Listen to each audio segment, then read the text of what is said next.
Hi, come with me into my little corner, and I want to talk a little while about a subject that I'm very passionate about. You see, I've been a nurse for about 16 years, and I work traditionally in the critical care arena. In that arena, I deal a lot with life and death. Today, I'm going to talk to you about what it's like for people to die in the hospital and how their families can prepare for that situation. It's a very hard conversation, and most people don't like to think about it or talk about it. But it's very important that you sit down with your family and you take a chat about what their wishes are when it comes to the end of their life. For me, I'm really passionate about people dying with dignity, surrounded by their loved ones, and their wishes being respected. For those that are in the hospital, sometimes people's family will come in and they'll override their do not resuscitate wishes, and then they'll ask us healthcare professionals to do care that's not going to prolong their life, and it's not going to help them in the end. It's not going to make them 20 years younger. They're not going to have better quality to their life. In the end, they're suffering. They have tracheostomy procedures or peg tube procedures, which is a tube they place in your stomach to help you eat. Sometimes they have Foley catheters that are in their genitals, and all of that is incredibly uncomfortable, not to mention if they're intubated before they have a tracheostomy, that tube makes them gag and feel nauseated and cough, and it's hard to breathe on a ventilator. So a lot of times those patients are sedated so that they can be comfortable. Not to mention laying in one spot for a very long time can cause wounds, sores to your elbows, your coccyx, your sacrum, your knees, your heels, the back of your head. All of those things can happen within a very short period of time, just a matter of a few weeks in a hospital on a ventilator. Most people on ventilators, they have high anxiety, and they're scared because their normal mouth is quite large and you're used to breathing out of it. So instead, it's traded for a straw that has a very small diameter.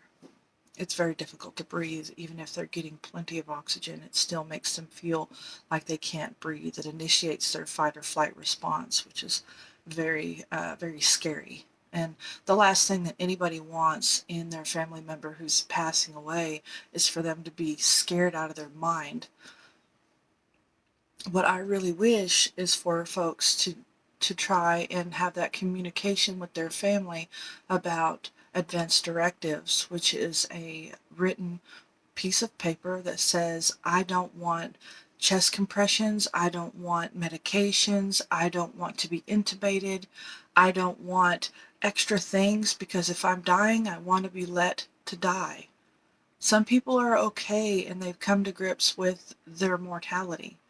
That is something that people have to understand, because in an emergency situation, no one is in the mindset to try to make these decisions. It's best if you go ahead and have those pre oriented and pre-written down so that people will know what to do. Because the last thing as a healthcare professional that I want to do is to do uh, extra things that nobody wants. I don't want to make anyone suffer or increase anyone's pain in the end of their time. What I want people to do is to understand that a large amount of different illnesses can cause these kind of things, whether it is strokes that cause irreparable damage to their brain, um, heart attacks that can cause anoxic brain injuries from lack of oxygen to the brain, cancer, all kinds of emergent things that can happen in the brain bleeds, falls, all kinds of things can happen, and those can happen at a moment's notice, and no one's really prepared. So in those times, you take every day that you have not for granted, and you make sure you love everyone in your family as much as you can, because you don't know how many days you have. Everyone's days are relatively numbered. Now, it's not all doom and gloom, and it's not all terribleness. When people get to the point where they have lived a long life and they are looking forward to meeting their their loved ones on the other side, whatever belief system they have, many people are comforted that they will finally be at peace and they finally will not have to suffer with the illnesses that they've lived with for years. Many people understand, and they work with this area, and that they're a team of people that are called the palliative care folks.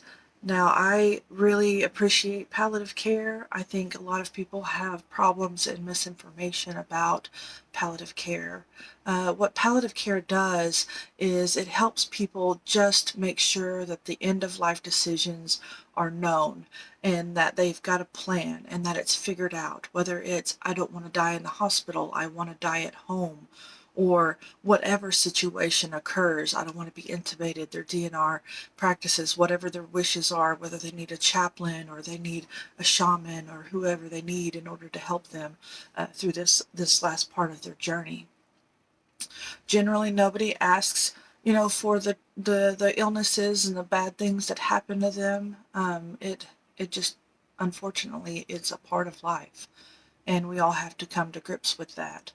The difficult part is that it's just so many emotions. You're angry, you're sad, there's depression, there's just sheer shock, and it can be very traumatizing.